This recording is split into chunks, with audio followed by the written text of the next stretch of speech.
नमस्ते मित्रांनो, तुमच्या ग्रामपंचायतीमध्ये भ्रष्टाचार झालाय आणि तुम्ही माहिती अधिकाराचा अर्ज दिला, परंतु सदर ग्रामसेवक तथा माहिती अधिकारी यांनी संबंधित माहिती अपूर्ण दिली, दिशाभूल दिली, खोटी दिली असे तुम्ही कंप्लेंट करता।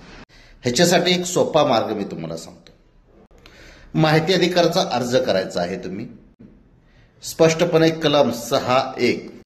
आता 6(1) का सांगतं, तुम्ही कोणत्याही शासकीय कार्यालयात जाऊन अभिलेख, दस्तऐवज म्हणजे कागदपत्राची पाहणी करू शकता, ते पण 1 तास फ्री आणि पुढील 15 मिनिटाला 5 रुपये।